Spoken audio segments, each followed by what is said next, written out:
Willow is cornered, and desperate women do desperate things. Oh, darlings, we have reached the point in Willow's story where everything she has been carefully managing is starting to slip through her fingers all at once, and the woman who has been holding this whole situation together through sheer force of will and a dwindling supply of a very specific medication is about to find herself in a position that leaves her with almost no good options. And the bad options she is considering? They're going to make your jaw drop. Let us map out exactly where Willow stands right now because the picture is genuinely dire. Drew is recovering. Not quickly, not dramatically, but steadily and with an inevitability that no amount of wishful thinking is going to reverse. His body is building tolerance to the paralytic that has been keeping him down. His hand is curling into a fist. His feet are moving. The evidence is right there, visible to anyone paying attention, that the window Willow has been operating inside is closing. And the medication is running out. Sidwell, the only source for a substance untraceable enough to fake a stroke convincingly, is behind bars and not in any position to supply anything to anyone. Willow cannot simply go to a pharmacy. She cannot call in a favor. The pipeline is gone. And without it, Drew's recovery is going to continue accelerating until the day comes when he can speak clearly enough to tell exactly what he knows to exactly the right people. The blackmail evidence that was supposed to buy Willow time, the files Jack promised her, the proof sitting in that black box that could have given her something to hold over Drew is gone. Ross took that box when he took over Jack's office. And now that Ross is dead and the box is somewhere on Spoon Island or beyond, Willow has nothing. No leverage. No insurance. No safety net. So, what does a woman in that position do? What does someone who has already crossed lines most people would never approach do when the last wall between her and complete exposure starts crumbling? She starts looking at other options. Darker ones. The kind that were suggested to her not long ago by someone whose moral compass points in a direction most of us would never want to follow. She shot Drew before, twice in the back. She knows what she is capable of. And the question that is hanging over this storyline like a storm cloud is whether she is capable of going there again. There is a middle ground possibility, something that would buy time without permanently crossing the line she told herself she would not cross again. She has medical training. She understands what certain substances do to the human body. A coma is not death. It is a pause. And a pause might be enough if she can find the right thing to use before Drew gets far enough to talk. But every option Willow is considering right now carries enormous risk. And the clock is ticking louder than she can stand. The attacks on Sunny may not have been Ross after all, and a new threat is forming.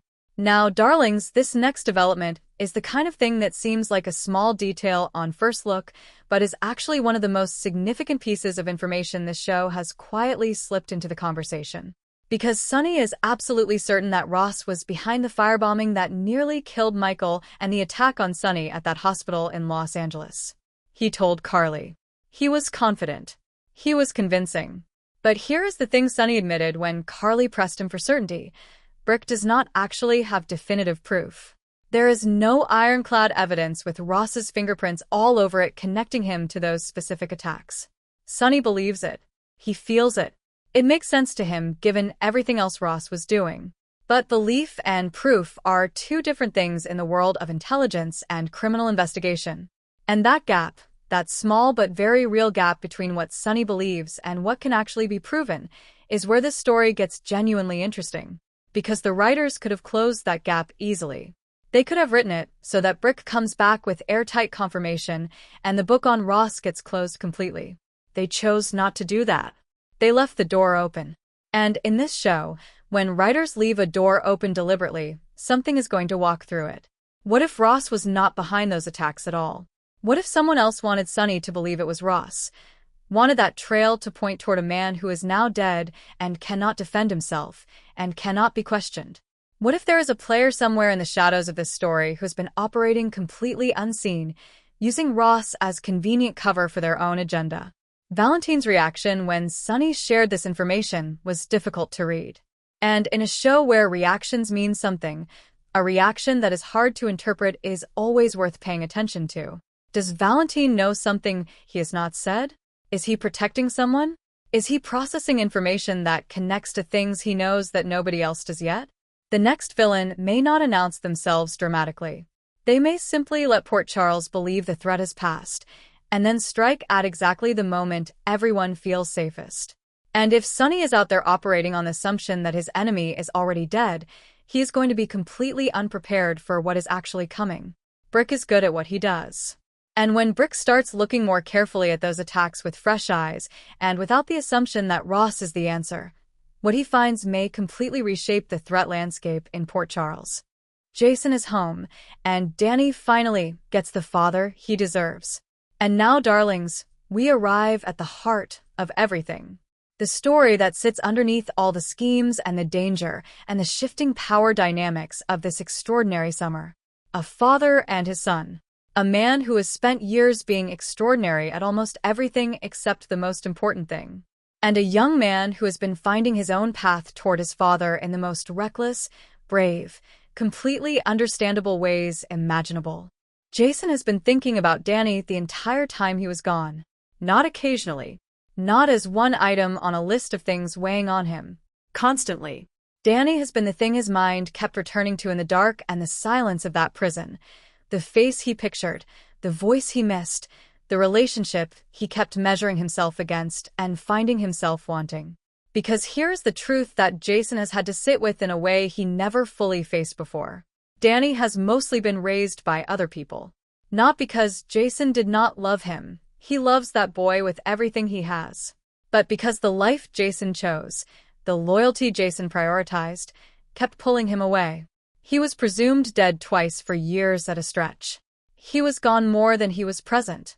And when he was home, Danny was surrounded by enough people to function without him in ways that made it too easy for Jason to tell himself it was okay.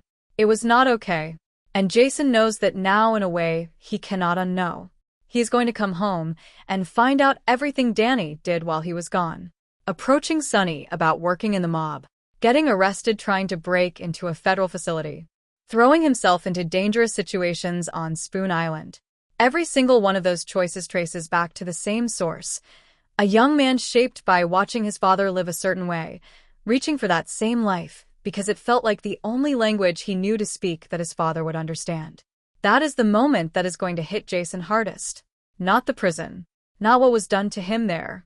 But standing in Port Charles looking at the evidence of what Danny became while he was gone, and understanding that his son was trying to be him. Was trying to find him by becoming him. And Jason deciding that this cannot continue. That cannot be Danny's future. Is going to require Jason to change his own life in ways that are going to be genuinely difficult and genuinely meaningful. Sonny is going to feel it. The distance between them has always been measured in Jason's willingness to be there. And that willingness is being redirected now towards something Jason should have prioritized years ago. Carly is going to feel it too. Not because Jason loves her any less, but because being someone's bestie and being present for your child are two different kinds of commitment. And Jason has made a decision about which one takes precedence. Britt is going to feel it. The romance, the connection, whatever existed and was building between them. Jason coming home as a man whose entire focus has shifted toward his son means that whatever they might have had is going to have to wait for a version of Jason that is not currently standing in front of her. And Jake, Jason's other son, away at art school, is on Jason's mind too. Elizabeth is going to hear from him about that. Because Jason is not just thinking about Danny. He is thinking about fatherhood as a whole. About the years he cannot get back and the years he still has, and what he's going to do differently with the time that remains. Danny is a handful. Alexis has been doing her best, and it has genuinely not been easy. There is chaos to address, amends to help Danny make, and a relationship between father and son that needs to be rebuilt from a foundation that is honest about what it has been missing. But Jason is home. And this time, he is choosing to stay in a different way than he ever has before. Not just physically present. Fully, completely, non-negotiably present. Danny Morgan is about to get the father he has always deserved. And watching Jason figure out how to be that person, while everything else around him continues demanding his attention, is going to be one of the most genuinely moving storylines General Hospital delivers this summer.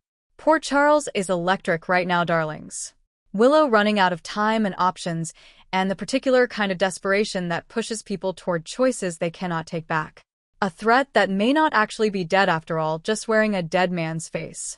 And Jason Morgan standing in his son's doorway, deciding that everything else can wait. This is the show we love. This is the summer. It is giving us everything. And we're not missing a single moment of it.